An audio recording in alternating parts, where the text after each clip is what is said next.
In so many wrong ways, New York is the Empire State. New York State has the second largest population of lifers. 1 out of every 5 individuals in New York State prisons have a life sentence. For over 4 decades, the parole board has been dominated by law enforcement commissioners, from the white rural areas of upstate, and former prosecutors, and they have been very punitive in making decisions. Green Haven had a cluster of individuals in there with now excessive sentences from the 80s and 90s. You had like a 5-year period that people with life sentences was not released. 0% was released for 5 years in that maximum facility that houses approximately 2,000 individuals. During the 70s, lengthier sentence were dished out like it was water. 50 years, 75 years. And then there was little opportunity for release. The parole board wasn't releasing people. And this is where organizations like Pact comes in. Pact trains us. It actually trains us to not only articulate our message, but to deliver it in a way that it actually impacts the people who we're trying to reach.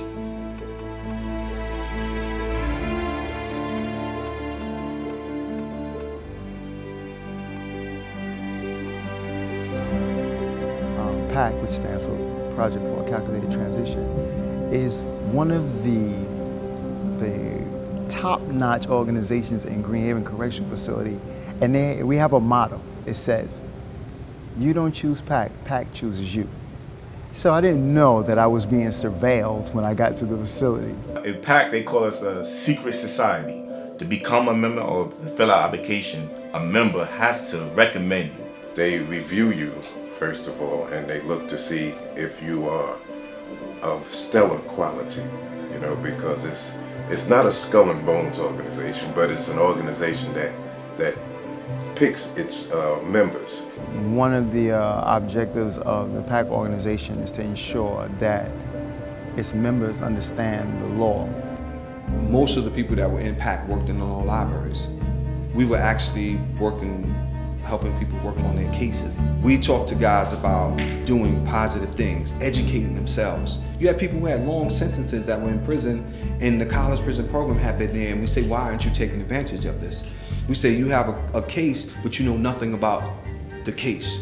You know nothing about the legal ramifications, just that you got sentenced. So we're convincing other people by these types of projects that they too need to be doing something different. Guys that are in our organization, we try to talk to them and say, hey, listen, if there's something that you need help with, we're here. Us and our community. What I like most about Pact is that they're a community. They're a bunch of people that care, that want to see something different inside the prison system, that wants to see people do better for themselves. If I need help, I go to them. They come to me, they help me. They build me up. So that's what Pact is about. We fit the 2 components of self-development, self-empowerment, and dealing with the overall oppressive conditions that we basically inherited. That's where it's so vital that we have organizations like Pact. The character research segment of Pact, we have an opportunity to educate men. I'm not going to see a parole board for another 21 years, right? But there are men who are leaving tomorrow, and they need to be well prepared. I mean, who's gonna do it if nobody's coming from outside? We have to do it. There were so many progressive programs in Green Haven. Everybody was trying to get involved with something good in Green Haven. Pact became a mainstay. Yale also reached out to them around 1982. I have been doing work in prison on a volunteer basis since I was 18. And I started at Green Haven. As I listened to my fellow students at Yale Law School, I heard people who were talking about policy, who come from a very privileged background, who were talking about what the policies should be that would impact on people they didn't know. What I wanted to do was have Yale Law students and the men at Greenhaven learn from each other. That was the goal. When you go into the program as a student, as a law student, as I did, many years ago, you immediately have so many myths and stereotypes upended and demolished really by that experience. To go in that space and be immediately surrounded by folks that are brilliant, that are well-read, that are learned, that have so much to teach and offer to the world, it immediately shows you one of the greatest and most dramatic dysfunctions of our current system, which is that we lock up so many people who have so much to offer.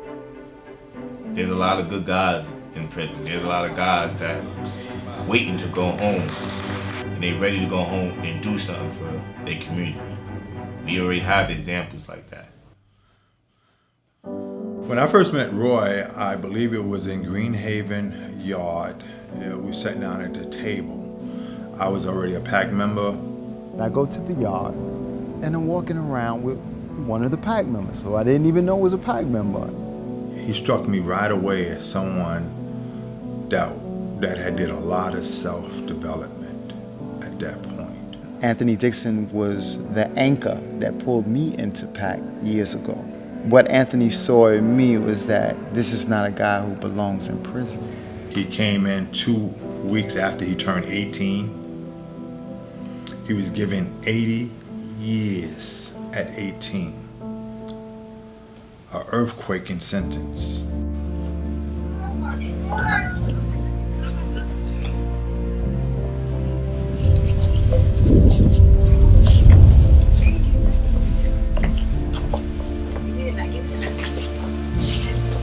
We can't do no hugging, no! Oh, God.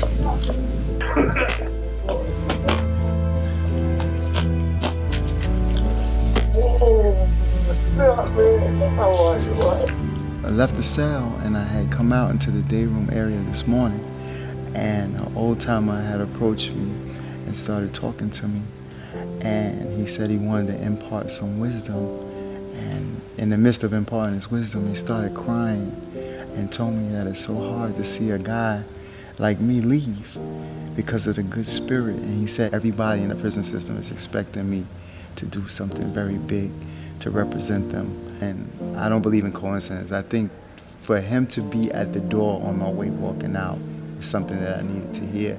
And then he kept saying, "I'm so sorry for crying. I don't mean to cry," and he kept wiping his eye. And I said, "It's all right, you can cry." It's just heart-wrenching, It's you leave, it's bittersweet.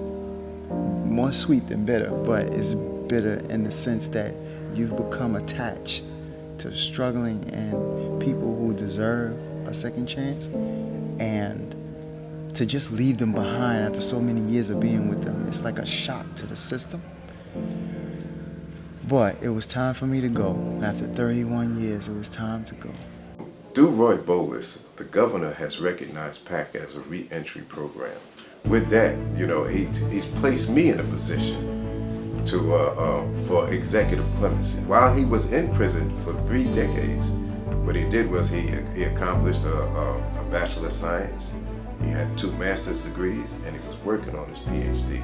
The governor was greatly impressed by him, and he wanted to look into the fact that what was the organization that you was last in that led you to be this type of individual. So he was able to bring about a new dynamic to the Pact organization. I told the executive board I need to snap everybody to attention. I said we have to incorporate programs that I have implemented in other correctional facilities over the years that I know that Pact needs because it's not in this facility. And they said, okay, well, let's do it. I kind of like worked my way up through the ranks. I started recruiting guys from the membership and training them. Now the program, for all practical purposes, is left to the vice president, which is Delroy Thorpe, and the secretary, executive secretary, which is Mario Castro. I think what sets us apart is that we have a strong level of integrity and we really try to work to help up everybody. This is not for the parole board. This is not to impress anybody. This is who we are.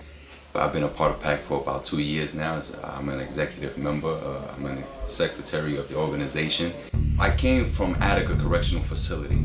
Men lost their lives through a riot that took place because the conditions were so terrible inside of the prison setting. But I've never seen anything like this. The people in here are treated like dogs. We no longer wish to be treated as statistics. We want to be treated as human beings. Those men held the facility under control for about 4 or 5 days. Well, aren't you great, Mr. President? I only called you because I wanted to alert you that we were going in, and by taking and putting down a gas attack from helicopters, and then having sharpshooters on the wall, we were able to pick off, either from the wall or as our men went in, the men who had the knives at the throat of the hostages. And they did a fabulous job. How many? I only got the report this morning. What is the latest report? How many people? Hostages were killed. How many prisoners were killed? 32. 32 prisoners. The uprising at Attica Prison shone a spotlight on prisons in a way that was unprecedented in this country because people watched it on the nightly news as it unfolded, and as I'm sure you're aware, a lot of people lost their lives, both people who were incarcerated and staff members. And so there was a call for examination, and one of the major calls that came out of that was for more transparency. People really wanted to understand how this could have happened and what we could do so that it wouldn't happen again. The Attica Accords were a series of reforms introduced by the administration in the aftermath of Attica. And the most important of those for us was the ability of men and women incarcerated in New York State to be able to meet together and meet with groups from the outside. A large segment of those that was in that uprising landed in Greenhaven correctional facilities and started many of the programs that you see there today. We were the initiators of all the educational programs that took place. Wouldn't be college programs in the prison system if it were not for the ideas that evolved out of the minds of the men who were in the prison system. Eddie Ellis was former Black Panther, and a lot of people had looked up to him because he served on a lot of the think tanks after the Attica riot. They had think tanks about getting college inside of the prison system, and he participated in that. He and some other brothers actually etched out the procedure by which the system can follow to bring college into the prison system. He was trying to get every individual to do an introspection of themselves and then determine what was wrong so they can make it right. And then at the same time, he was saying that once we identify the community-specific problems, then we can start combating them one at a time. He started what is known as the non-traditional approach. It's to actually save our youth and to save our young adults from coming into this system. And what the non-traditional approach to criminal social justice says is that prison problem solving is a community-specific problem, all right? He said if you pay attention to the communities where the bulk of the prisoners come from, 75% of them have the same problem, and it's not being addressed. The conclusion of the non-traditional approach was in fact carrying on the baton of the civil rights movement, talking about societal components that generated crime, not necessarily caused it, but there was like plate tectonics that was put in place that would in fact put people at risk. You know, under Pact, we study the history of movements. But one of the fundamental defects that I think just about all these political social movements had was we didn't address all these phobias that we're addressing now. you know. And in not doing that, we excluded people. And see, Pact doesn't exclude. And that exclusion, non-exclusion, came from the non-traditional approach. This was the mentorship program, and it came through Pact, you know, and they coupled it with the Yale law students. Now, the Yale law students brought about an altogether different genre. For some of the students who were directors, they went every other week. They left the law school shortly before 4. They would get home at close to midnight. They built a curriculum that would go the span of the academic year, but a lot of the intellectual agenda was driven by Pact. Project for a Calculated Transition has a program that is called the Verbal Arena. What we do is we select 1 or 2 well-tenured members that can keep the facilitation of the discussion going. So the students will come in, the members will come in, and we will sit in a circle. Usually the Yale students or the members of the organization will select a topic, and we will develop a discussion. This question is for Yale students. And it's for us, but I want the Yale students. I gotta hear y'all. Ready to dive into this one. We can go around the room. You can start with my left or you can start with my right. Which theory, out of reading both of them theories, which theory you feel would be more effective for a person that's incarcerated? I'm gonna start with my right. Yeah, well, I definitely think the empowerment theory would be more effective. And I think a lot of the earlier stuff in the reading on the non-traditional approach kind of touched on those elements, how it's really important to understand these other societal structures involved and how it can be really powerful for people to see how certain things outside of their control may have contributed to where they are and what's going on. So I think the empowerment theory does a better job of getting at the root causes. The importance of the verbal arena is that a lot of the times incarcerated people do not read or research. And the verbal arena opens up a conduit for guys to learn. We were talking about projects. We were learning about issues that were really relevant at the time. In 1996 or so, there was the Anti-Terrorism and Effective Death Penalty Act. We were studying this particular statute and looking at how it impacted us. I mean, we knew to a large extent more about many of the statutes than the law students. They would come in and be like, you guys should be there with us. I spent a year working in the prisons, and I thought I should be taking people to talk to people of similar age often, who are incarcerated. And they should hear what the issues are, and they should bring what they bring and learn what they could learn so that there'd be a mutual learning opportunity. My dad ran a picture framing business and had a van. I borrowed his delivery van. I loaded it up with the Yale law students and took them to Greenhaven. What Greenhaven has had for years, for decades actually, is a real cadre of smart, serious, politically thoughtful people, many of whom are long-termers.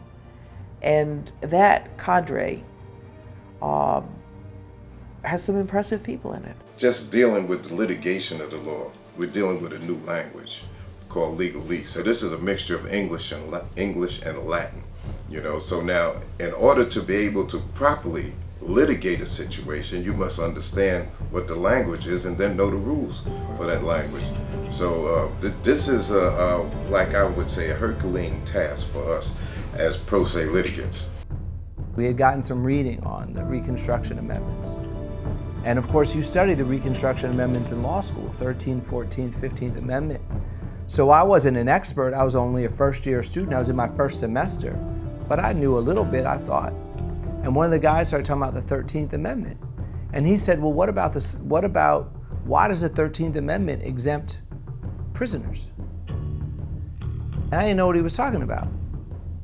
And I went back and I looked at the text of the amendment, which I had looked at a couple of times. But I hadn't noticed before that the 13th Amendment says that there should be no slavery or involuntary servitude except for those duly convicted of a crime. Now that's a point that now with the film 13th, that's gotten wide notoriety. But her film came out a couple years ago. This was 20 years before then, and these guys were pointing out a part of the Constitution, and then they followed that up with an analysis of that. And so we had a whole conversation, which mostly involved the incarcerated students teaching us. And there was some back and forth, but mostly involved them teaching us about the Reconstruction Amendments. And I went home, my mind blown, because I had just experienced a master class in constitutional law, constitutional theory, taught by people that the rest of society said had nothing to offer. I think as a visitor, it's been such a privilege to be in this space where you've created so much warmth. You know, you're talking about difficult things, but you laugh together, you know each other, and you're able to be vulnerable and open with each other. And I think that's really amazing. And I think, you know, coming from being in school and being in law school, we were thinking more about the structural factors about, you know, the criminal system is racist and the punishments are too high and that sort of thing. And I mean, y'all understand those things much better than we do, you know, living through it. But you're focused also on something that we don't think about, which is you're also individuals and you're trying to live well and you're trying to do things better for yourself and for the community that you care about. This program right here has actually made me see, you know, that little yellow line that's at the end of the road to say that you finished, you completed, you reached a level that you can now actually give back to individuals around you so you can actually change your community. That's what this program has done. It has let me reach that finish line and say, now I am prepared with the tools, with the skills and the mental capacity to now change not just myself, but also the people around me. The Yale partnership is phenomenal. Them coming in makes me feel like the work we're doing is significant because it's not just what they bring, it's also what we can impart to them. Those young men and those young women are going to make careers out of, you know, their law studies. They get an opportunity to sit with us and know what prison is like from a prisoner's perspective. And I'm happy to be able to guide them in any way that we possibly can. And, you know, to me, that humanistic component is everything. Being able to have conversations as peers and sometimes as teachers with people who come from an utterly different world in terms of possibility and privilege is a good thing. It helps in terms of their effectiveness. When I was getting ready to graduate, I thought this is important. It shouldn't end. And I passed it on to Chris Stone, who ended up running the Vera Institute and Open Societies Foundation. But I took him to prison for the first time in the back of my dad's delivery van. The partnership with Greenhaven started my first year in law school. Joanne Page had long been bringing interested people to spend conversations with men at Sing Sing Prison, an Ossining Correctional Facility in New York. And a group at Greenhaven Prison invited her to come and do something similar there. And she took me along on I think one of the first trips she made there. And when they asked if we could continue to visit, Joni was fully engaged with Sing Sing, and she asked me if I would take the lead in coordinating the Greenhaven piece. I was happy to do so, and it became hugely important. I think with every visit, I began to realize I was learning more about what I needed to know to be a criminal defense lawyer from these visits than I was learning in law school. You would have these conversations, very academic, intellectual conversations, where people would also include some of the context of their lives and their experiences and their perspectives. We were talking about, you know, policing and the Fourth Amendment and the right to stop and seizure. There's a whole different context to the conversation when you're talking to people who lived and came from communities that were over-scrutinized and watched by police. I think one of the most jarring things about my first time at Pact is how many of the people at Pact grew up in my neighborhood. We all know that there are 7 neighborhoods in New York City that account for the vast majority of the state's prison population, and that was definitely in that conference room. Almost without exception, the students who traveled to Greenhaven were white. And that became an issue. I and my co-student director were both of color, both black women. It was harder to get our black male classmates to come along. And it got to the point where we actually decided to have very frank, candid sit-downs. And we went around and we asked all the black male students in our class. Now, there weren't a lot. There were 4.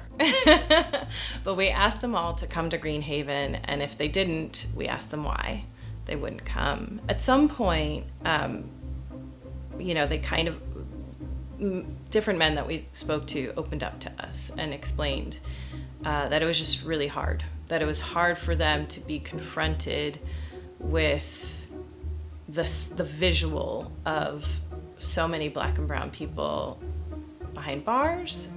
There was a lot that surprised me as I went into Greenhaven and kept visiting to be part of this program.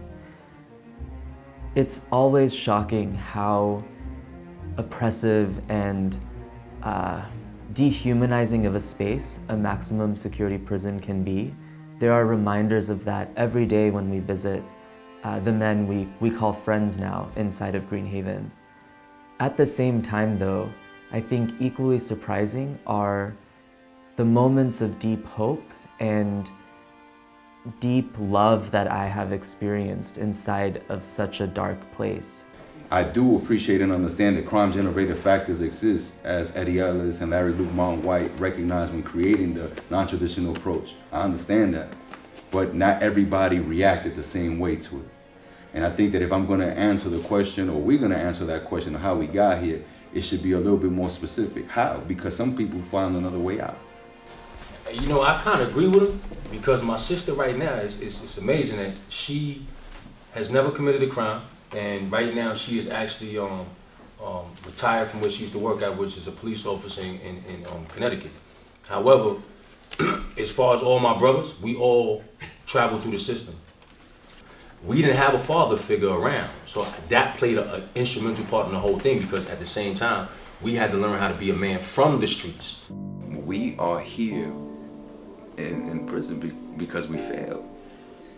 We failed our communities, we failed our families, and decisions we made, we destroyed lives.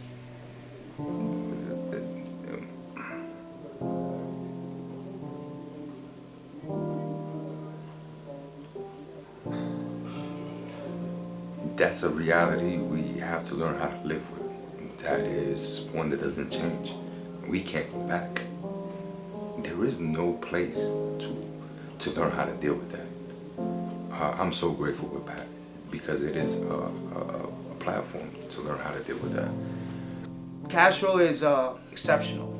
He came into the facility not reading, no education, in the streets. I came in the prison system at the age of 21 as an illiterate high school dropout. I had a 4th grade reading level, and I was tired. I wanted to leave the street lifestyle, but at that point I was so consumed by it that I didn't think that a way out existed. When I came to prison and I saw the conditions in which we had to live in, I told myself I was done. He came into jail and he figured out, okay, I made a mistake, but I'm gonna learn from this mistake.